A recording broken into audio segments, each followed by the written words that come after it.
Hello and welcome to Network. My name is Pumela Lezondi with your technology and social media news. SABC Network on Facebook, Twitter and Instagram. It's News Network at sabc.co.za on email. This week our Twitter poll is asking you about those problems between TikTok and the United States of America's government. Results of that are coming up later in the program, but we're merely asking if you think America should allow these Chinese companies such as TikTok and Huawei to operate within their country. We'll tell you all about that later in the program. Firstly, here's what's coming up in this particular program. We have details on edge computing and how it can help us. We look at bits on fashion and how it sometimes is influenced by technology, or how technology is influenced by fashion. A lot of data needs to be produced locally in order for it to help us better understand our environment and to analyze ourselves as well. Edge computing can help in all of this. Here's producer Sandile Hlangani. If you think about appliances or devices that perform all kinds of features, so think about a typical a security camera.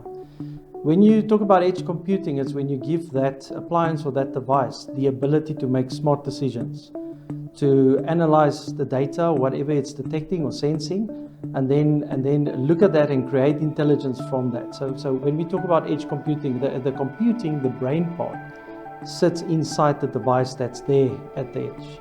We were one of the first companies who started with edge LPR, inside access cameras. And at the beginning, no one believed we are really doing it inside the camera. So they were always asking, where is the server? What else do we need? And I tried to convince them, like, guys, this is a computer. Camera is a computer with lens. So you can use the computer inside. It's not just, sending video somewhere. If you're taking a look at what it used to be in the past used to be you'd put up a surveillance camera and you'd get the video footage. But nowadays, along with that video footage, there's a whole bunch of metadata that comes along with it, right? So collecting that data and understanding those environments and creating actions from those different parts of metadata is where the real beauty of the edge computing is going to come from. What is good to do it on edge and not on server? I think it's the scalability. You can easily start with 1, 2, 3 cameras. It will not cost you a lot. You don't need to scale up the infrastructure because you are just adding cameras and they have the computer inside. With the intelligence sitting at the edge, it actually works, it coexists and works very well with cloud computing. So imagine you had a hybrid approach where there could be a lot of processing power, almost unlimited amount of processing power in the cloud.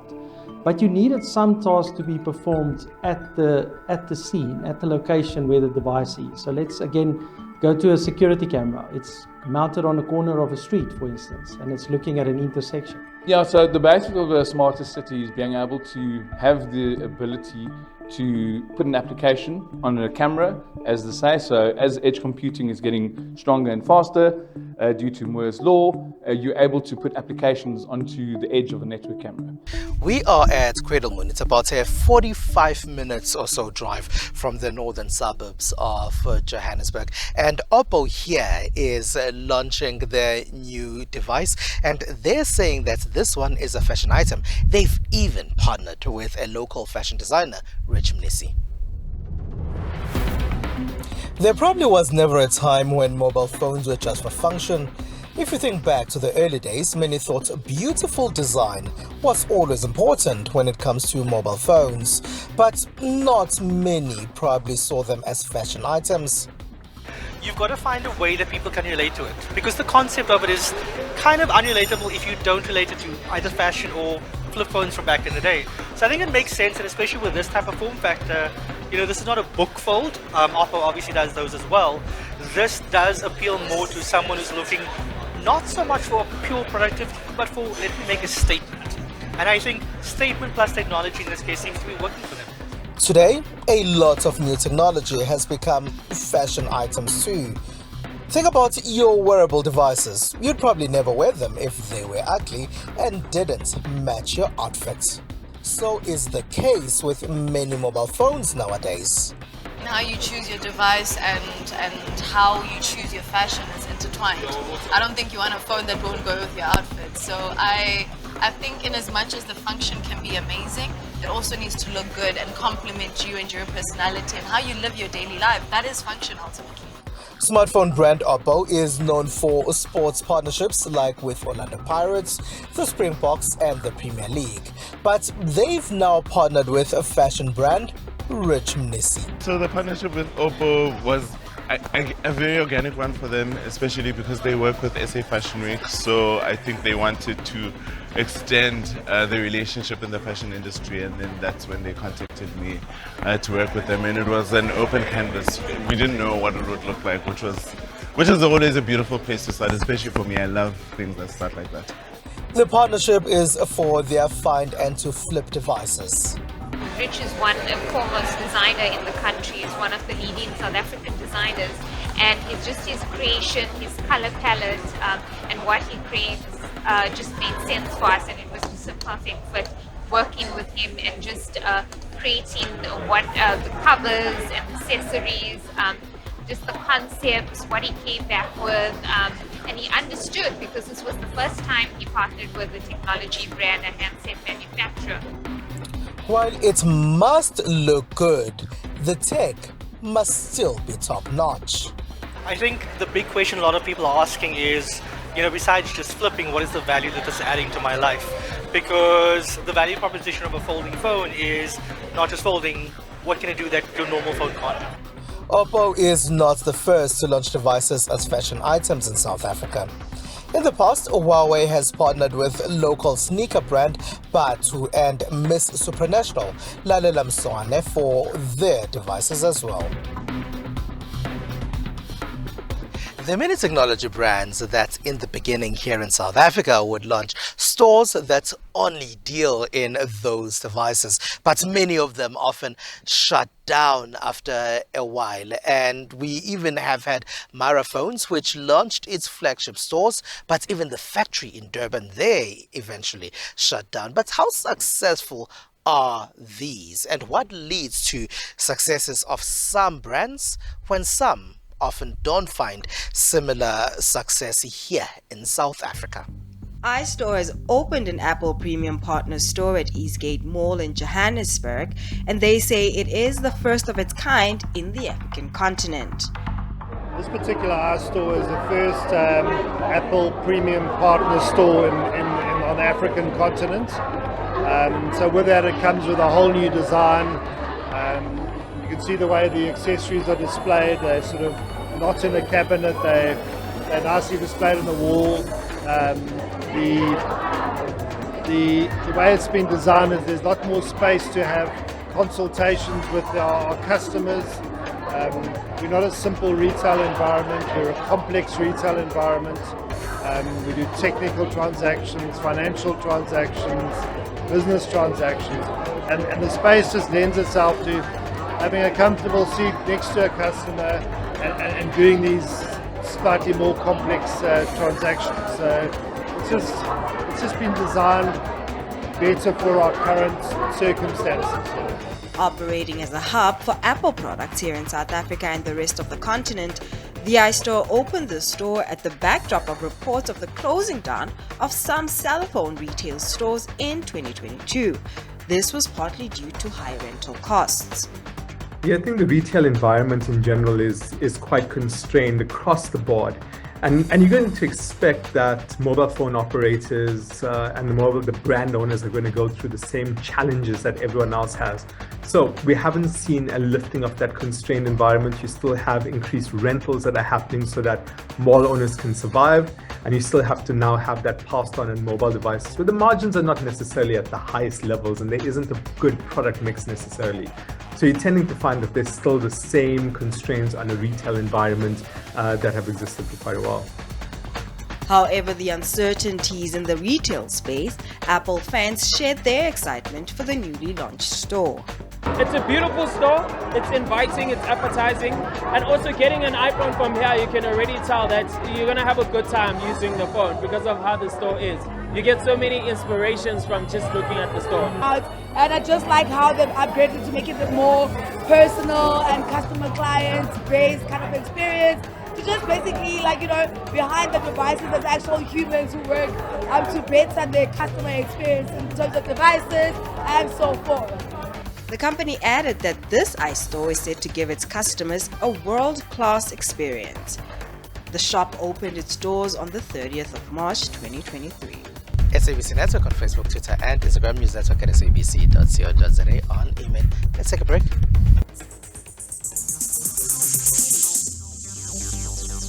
This is Late Edition, where you get all the action, the latest news from all corners of South Africa. When others switch off, we stay on. We are tired. Load shedding. People are not working. Load shedding. Everything that needs to sort out. Late Edition, wall-to-wall coverage, with all the news until midnight.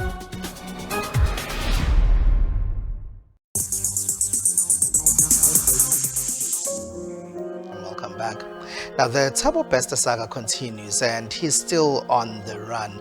And the person he's on the run with is Dr. Nandepa, the woman who is said to have helped Thabo Bester, an alleged or convicted fraudster, a rapist, and murderer. Dr. Nandepa is said to be the woman who helped Thabo Bester escape prison and was helping Thabo Bester stay in hiding for the last couple of years. Now, Dr. Nandepa is also now said not to be a legitimate medical doctor, and social media seems to be worried about this, as a lot of people say they were Dr. Nandepa's clients, but they're fraudsters all over the internet. And we found one person who says he was scammed on Facebook when he found somebody who was going to help him with visas, or so he thought. So I identified the conference in USA, and then ideally for the logistics, we rely on travel agents to organize everything for us. We have a guy that was referred to us by one of the agents, and then we have been working with him, even in the previous years, for him to organize trips going to Greece and a whole lot of other countries. So as usual, we went back to him, and then we asked him to help us to organize the visas because he's a visa specialist, right? We paid everything, and so now we were expecting obviously the visa to come, which was supposed to come before the 10th of October, which was our travel date. According to who is the guy behind all of this, the visa would take about 2 consecutive weeks before you can get it. Now, to help us understand the scourge of people who fake their profiles online, which also leads to people being scammed as a result of that, is Dr. Tigere Moringa, who is a lecturer at the Durban University of Technology and also a researcher as well. Thanks and welcome to the program. Maybe if you can tell us how prevalent is the scourge of people who get scammed on social media? Well, I would say that the scourge of faking profiles and biographies online has been on the increase, particularly after the COVID-19. I mean, recent research has shown that in South Africa only, before we look outside, in South Africa only, there's been a 64% people in South Africa have confirmed that they've been exposed or they know somebody who has been scammed online. I mean, if you're looking at 64%, that's a huge number. But after 2020 as well, you'd find that there's been 18% of people, an 18% increase of people who have confirmed that they have been scammed. And looking at previous years, you see that the numbers were a bit low, but since after 2020, after COVID-19, there's been a huge increase, and there's been that scourge. That being said, is it easy to verify people? Well, the issue of verification, you would understand that there are various tools that are there, that are in existence to verify. For example, when you're creating an account on Twitter, you need to put your biography, you need to put your age and stuff like that. Verification also comes in the form of checking the person's profile with other profiles that have the same name. But it's been complex. It's very difficult to verify a person's profile. Why I'm saying it's very difficult is because the fraudulent characters and personas online, what they do is that they are relentless. They are always on the move and they are always on the go. I'll give you an example of Facebook in 2022. They actually put down tens and thousands of profiles that way they term inauthentic behaviors. They were created for the purposes of defrauding people and luring people into paying things, you know. But after 2 days, they realized that there was a 2 times increase. Before paying for goods and services online, how should we be verifying those that seem to offer them and their profiles that appear on social media? You're looking at, you take it upon yourself to do the manual search of looking for inconsistencies. For example, if in a website you want to buy something, what you need to do in those cases, you look at inconsistencies, look at their brand, look at their colors, look at their the images that they post. If in various social media platforms or digital platforms, if you see that there are inconsistent differences in type or error, in things like that, then that's a red flag to tell you that, hold on, there is something wrong. So those are some of the approaches that you can use to avoid being scammed and to verify people's profiles. And as you say that it is prevalent, is the internet then a good space to find all of this? Well, I think it would be naive to say that they are bad places. There's a lot of good businesses that is taking a place on online and digital platforms. Look at the recent figures now, 2022, South Africa digital payments, online transaction have increased to 50 billion. And that's a 30% increase from 2021. So there are good businesses there that are doing very, very legit business. Look at Mr. Price, look at online deliveries, Mr. D, all those things. They're selling their products there. However, I think it is incumbent upon a person to be very, very vigilant when you are doing these purchases and buyings online, because where there is good, there's always bad. How should we improve our internet or online literacy then? Well, I'll give you 2 things to improve online literacy. I think number 1 is to self-educate about cybersecurity. There are a lot of websites that gives people updates about the most recent threats that are being used. It's like I said, that the fraudster is always ahead, the scammer is always ahead. So you might think that you know today about this particular threat that is there, but tomorrow the scammers have already moved on with a new approach. So self-education is the best. Update yourself with the various websites, various cybersecurity threats that are there. But most importantly, I think on the devices, a person should put some antivirus so that you can stop some malware to come and attack and get your information. But to most people, I say it is very important to avoid clicking unsolicited emails and unsolicited promotions and that offer deals that are too good to be true. All right, Dr. Moringa, thank you very much for being a part of our network, SABC network on Facebook, Twitter, and Instagram. Let's take a quick break.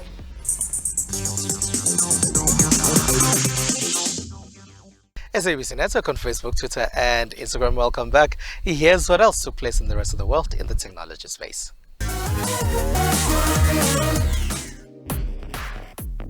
32-year-old civil rights activist Alexander Zarov had just entered a Moscow metro station on August 22, 2022, when police officers stopped him, told him he was on a wanted list, and escorted him away.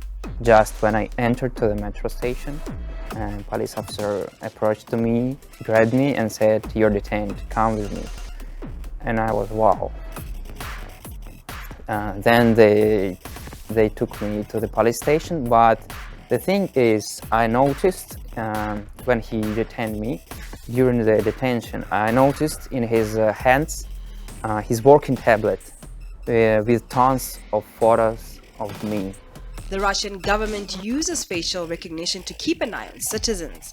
In 2017, Moscow's mayor's office announced that the Russian capital had launched one of the world's largest video surveillance networks with 160,000 cameras, including more than 3,000 connected to a facial recognition system. And now in Dubai. Introducing innovative and sustainable solutions, a Dubai-based company came up with different models to face water scarcity, mitigate floods, and enhance desert farming in the UAE. This surface area, it allows us to collect larger volume of water, and all the water collected, as we are collecting it or harvesting it, we can store it, and that all that water is channeled into our storage facility, which collects the water and stores it sustainably. The beauty about our storage, honeycomb storage, is that the water remains fresh for a very long period without use of electricity, without use of chemicals. And all the water which is harvested and stored has to be used responsibly. Promising 80% water saving, Dake Reshsan said that the breathable sand technology can turn the Gulf country, which relies on water desalination, into a green forest. And now in the USA. Amazon announced it would cut 9,000 jobs, making it the latest big tech company to announce a second round of layoffs in the face of a possible recession. Numerous tech giants including Microsoft Corp, Salesforce Inc., Alphabet, and Meta Platforms have slashed thousands of jobs in recent months after pandemic-led hiring sprees left them overstaffed. Amazon follows Facebook parent Meta in becoming the second bellwether to announce a second round of cuts. CEO Andy Jassy said the company had added a substantial amount of staff in the past few years, but the uncertain economy has forced it to choose cost and headcount cuts. The cuts will be concentrated in its cloud service, advertising, and Twitch units. We do know that Huawei has had issues in the United States of America, and now there's another Chinese-owned company that's facing similar problems. That's a social network, TikTok. So our Twitter poll this week is asking you if you think that the United States should continue with these blockages that it sometimes has or is trying to have with Chinese companies.